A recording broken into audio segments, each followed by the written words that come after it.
بھارت کو دفاعی محاذ کے اوپر کس حد تک پسپائی کا سامنا ہے، اور حالیہ یہ ترکیہ نے جو ان کو فضائی حدود سے گزرنے کی تیاری کو اجازت نہیں دی، اس کے پیچھے کی منطق کیا ہے؟ دیکھیں یاسر بھی ابھی جو سینٹر آف ایکسس ہے وہ مڈل ایسٹ ہے. مڈل ایسٹ کی وجہ سے جیو پولیٹیکل سچویشن چینج ہو رہی ہے، اور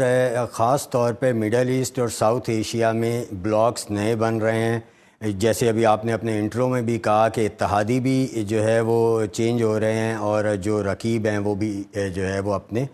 پارٹنرز کو چینج کر رہے ہیں. تو یہی صورتحال ہمیں جو ہے وہ یہاں ہمارے جو ہے جنوب ایشیا میں بھی نظر آتی ہے. اگر ہم اسپیسیفک اس پہ بات کریں ٹرکیہ کے اس ایپ پہ، تو بنیادی طور پہ ترکیہ نے جو ہے وہ آپ یہ سمجھیں کہ ایک حملہ کیا ہے، ایک وار کیا ہے بھارت پر. اچھا، اس کے پیچھے لاجک یہ ہے کہ جو آپریشن سندور بھارت نے کیا، اس آپریشن کے موقع پر جو ٹرکیہ ہے یہ مکمل طور پہ پاکستان کی حمایت میں کھڑا تھا، پاکستان کی سائٹ پہ کھڑا تھا، پاکستان کو ڈرونز دیے تھے. اس کے بعد جو ٹرکیہ کا لڑاکا بحری جہاز ہے وہ پاکستان کے ساحلوں پر موجود تھا. تو کبھی بھی کسی بھی موقع پر اس آپریشن کے دوران ٹرکی نے جو ہے وہ تھوڑا سا بھی قدم پیچھے نہیں کیا، وہ مکمل طور پہ پاکستان کے ساتھ کھڑا رہا. یہ جو چیز تھی، یہ جو ٹرکیہ کا عمل تھا، اس نے بھارت کو بہت بری طریقے سے بہت بری طریقے سے جو ہے اسے مطلب آپ یہ کہہ سکتے ہیں کہ ٹرکیہ سے بدظن کر دیا. اب ہوا یہ کہ جو اکتوبر میں جو وہاں پہ ایک تقریب تھی ٹرکی سفارت خانے میں دہلی میں، وہاں پر جو بھارتی حکومتی ذمہ داران تھے وہ اس تقریب میں شامل نہیں ہوئے، اور انہوں نے بنیادی طور پہ اپنا جو ہے وہ ایک رد عمل ظاہر کیا ٹرکش گورنمنٹ کے لیے. یعنی یہ سفارتی پروٹوکول کے خلاف ہوتا ہے، یہ عمل خلاف تھا. جی بالکل، آپ یہ کہہ سکتے ہیں کہ بد اخلاقی کا مظاہرہ کیا انڈیا نے، اور سفارتی پروٹوکولز کو توڑا، اور اس نے اس پروگرام میں جو ہے ان کے کسی ذمہ دار نے شرکت نہیں کی. اچھا، اب یہ اس کے فوراً بعد جب 30 اکتوبر کو جو یہ اپاچی ہیلی کاپٹرز تھے AH-64E، ان کی کھیپ جو ہے وہ 3 اپاچی ہیلی کاپٹرز کی یہ بھارت جانی تھی. اچھا، اس سے پہلے میں اس کے حوالے سے آپ کو تھوڑی سی تفصیل بتا دوں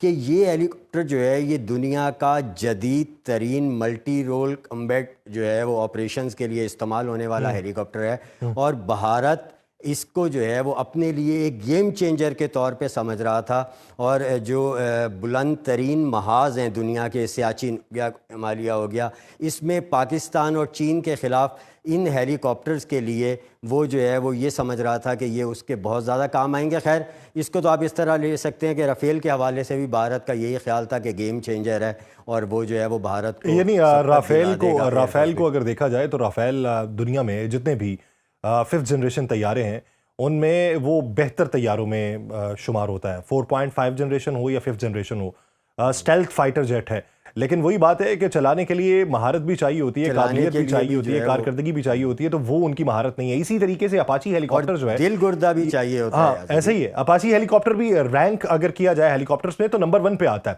اور اس کی لاگت بھی بہت زیادہ ہے. بالکل، میں اگر غلط نہیں ہوں تو یہ لاک ہیڈ مارٹن کا ہی تیار کردہ ہیلی کاپٹر ہے. جی بالکل. اچھا، اس میں ایک چیز اور ہے بھی کہ یہ اس کو اپ گریڈ بھی کروایا تھا، اس میں آلٹریشنز بھی کروائی تھی. جو بھارتی ماہرین تھے انہوں نے اپنے جن محاذوں کے لیے وہ ان ہیلی کاپٹرز کو ٹارگیٹ کر رہے تھے اس کے حوالے سے انہوں نے ریکمنڈیشن دی تھی، تجاویز دی تھی، اور باقاعدہ جو ہے وہ انہی سے ان میں آلٹریشن بھی کروائی تھی، انہیں اپ گریڈ بھی کروایا تھا. یہ جو معاہدہ تھا یہ $2.1 بلین کا معاہدہ 2015 میں ہوا تھا، اور یہ جو 22 ہیلی کاپٹرز تھے یہ پہلی کھیپ 2019 میں بھارت کو مل چکی تھی. اس کے بعد بھارت نے اپنے جو ہے وہ ایویشن کے لیے ایک کھیپ اور منگوائی، اور وہ جو ہے انہوں نے $566 ملین کا معاہدہ کیا، اور اس میں 6 ہیلی کاپٹرز ہی آنے تھے. 3 ہیلی کاپٹرز آپ دیکھیں جولائی میں آ چکے تھے. اچھا 3 ہیلی کاپٹر کی جو ہے وہ 2025 جولائی میں بھارت کو مل چکی تھی، اور یہ لاسٹ ان کی جو ہے اسائنمنٹ تھی جو بھارت جا رہی تھی۔ بھارت کا خیال یہ تھا کہ وہ یہ ہیلی کاپٹرز ملنے کے بعد ایک جو ہے وہ ہیلی کاپٹرز کے حوالے سے ان کے پاس ایک اچھا اضافہ ہو جائے گا، وہ ایک اسکواڈرن تشکیل دے دے گا، اور پاکستان اور چین کے خلاف وہ انہیں استعمال کرنے کا سوچ رہا تھا، خاص طور پہ جیسے ابھی پاکستان کے ساتھ سرحد پہ معاملات بہت یہ زیادہ بنیادی کشیدہ طور ہیں۔ پہ یہ جو اپاچی ہیلی کاپٹر ہے، میں اگر مبالغہ آرائی سے کام نہیں لے رہا تو یہ اپاچی ہیلی کاپٹر جو ہے ان کا جو INS وکرانت ہے، یہ اس کے اوپر تعینات کیے جانے، یہ بحری افواج کے اندر شمار ہوں گے، یہ ان کے فلیٹ کا حصہ ہوں گے؟ جی یہ ان کے فلیٹ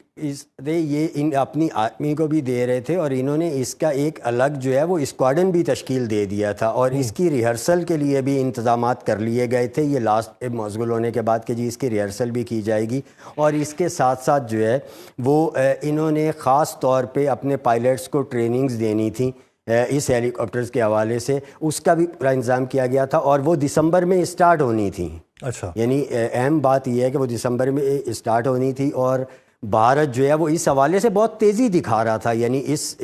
ان اپاچی ہیلی کاپٹرز کے حوالے سے کہ اسے جلدی شامل کیا جائے، انہیں ایکٹیو کیا جائے، ان کے آپریشنز جو ہیں وہ دکھائے جائیں، اور جو ہے وہ جس طرح جارحانہ عزائم پاکستان کے خلاف رکھتا تھا تو ان کا خیال یہ تھا کہ ہم انہیں جو ہے وہ ایسے کسی موقع پہ بھی استعمال کر سکتے ہیں۔ اب ہوا یہ کہ جب یہ ہیلی کاپٹرز جو ہیں یہ یہاں لائے گئے، اچھا اس میں بھی ایک چیز میں اور بتا دوں کہ یہ ورلڈز موسٹ ایڈوانس جو ہے وہ ملٹی رول کامبیٹ ہیلی کاپٹر ہے، اس میں جو ہے وہ جدید ترین ہتھیاروں سے یہ لیس ہوتا ہے، خاص طور پہ اس میں سینسر فیوژن ٹیکنالوجی ہوتی ہے، AGM-114 جو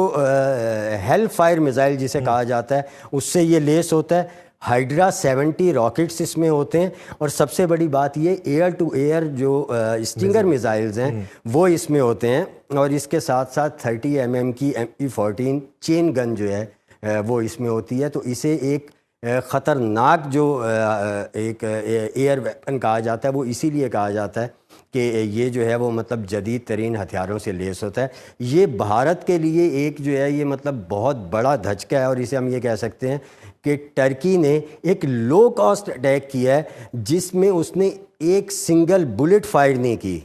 لیکن اس نے بھارت کو اتنا بڑا دھچکا پہنچایا ہے کہ شاید جو ہے وہ ایک جنگ، کئی دنوں کی جنگ بھی جو ہے وہ بھارت کو اتنا نقصان نہ پہنچا سکے۔ اب ہوا یہ کہ یہ جب اس کو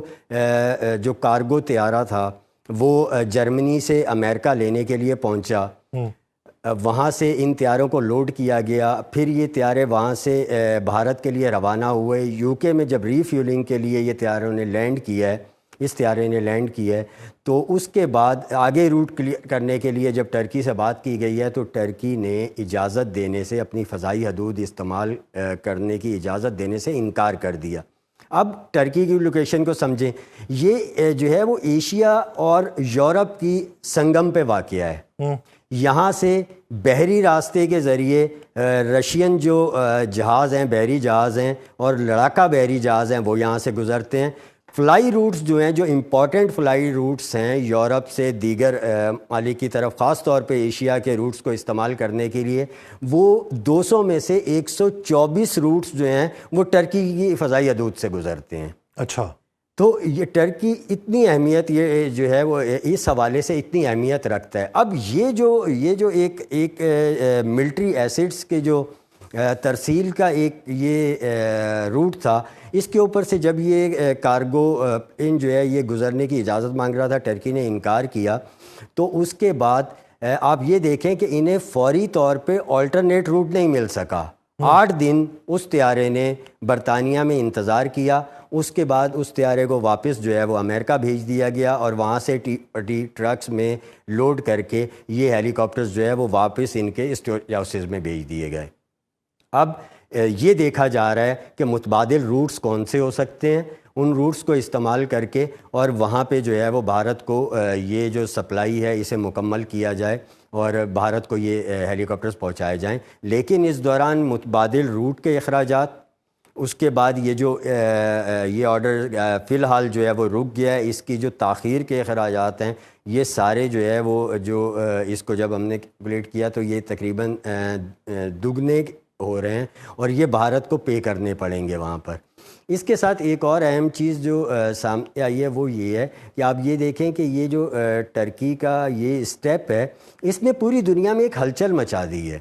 اس کی وجہ یہ ہے کہ یہ اسٹیپ یہ ثابت کرتا ہے کہ جو سیاسی تناؤ خطوں میں پیدا ہوتا ہے، کہ خطے میں سیاسی تناؤ پیدا ہو رہا ہے، تو یہ جو فضائی حدود کا معاملہ ہے اسے ایک ہتھیار کے طور پہ دوسرے ملک پر دباؤ ڈالنے کے لیے استعمال کیا جا سکتا ہے۔